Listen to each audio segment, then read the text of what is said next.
From Pao, Migawayan, Bulacan. Yan. Shoutout mo, sir. Shout out sa mga kasama ko dyan. Saan? Anong company ba? Kay Siki, company, shout out. Yan. Ang mga katrabaho mo. Sa asawa ko, shout out. Salamat sa bigyan ng budget. Yeah. Sa mga gustong padagdag ng code, dito lang kay kay Sermon. Yan. Salamat, sir. Pasay. Okay, magdadrive na to si sir, ha? So ito po si Sir Joel. Ito mag-additional to ng code 3.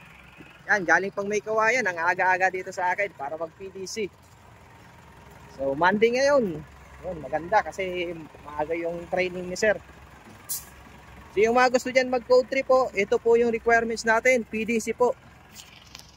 So maraming salamat po pala sa mga nag-share doon sa aking video ng pag-connect at disconnect ng trailer. Ayan po, oh.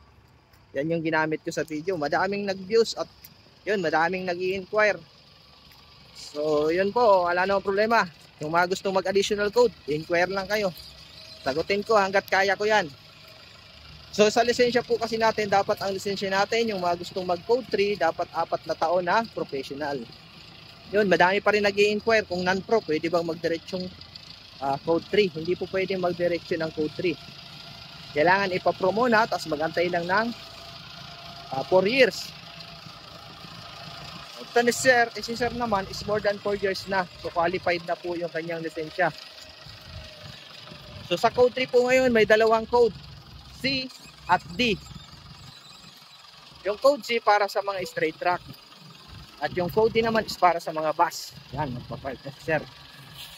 So ito, ang gross weight nito is 4.2. Code C po ito. So ibig sabihin mga sir, 4.2. So dati kasi yung 1.2 nyo, 4.5 yun. Ngayon sa bagong code, yung B2 natin is ilan na lang. Hanggang 3.5 na lang po yung B2 para sa goods. Si sir, bagong code na ang lisensya niya. So kailangan niya na ng code C. Kasi dun sa B2 hanggang 3.5.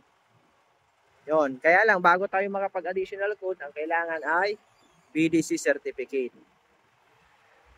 Mag-enroll dito sa akin si sir. So shout out pala dyan sa aking mga estudyante na nag-share ng mga video at yung mga nagre-recommend sa akin. Maraming salamat po sa inyo.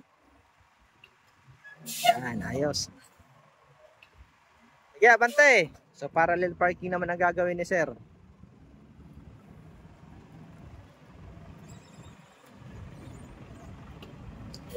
Yan. Straight lang.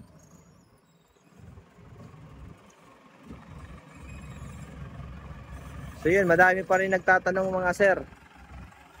Yung gusto rin mag code 8. Kahit ba code 2, pwede magdiretso ng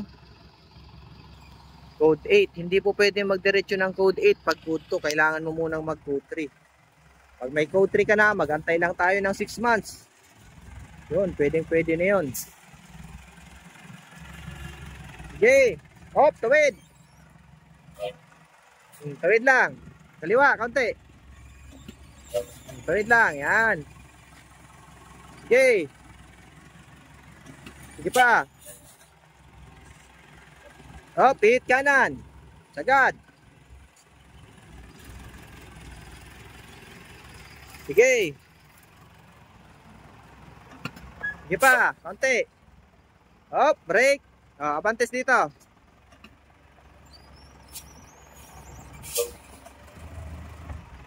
Okay.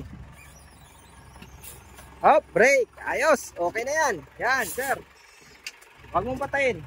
Yan po, yung mga gusto mag-additional code 3 at code 8 PM lang po. Maraming salamat po sa inyo and God bless po sa inyo.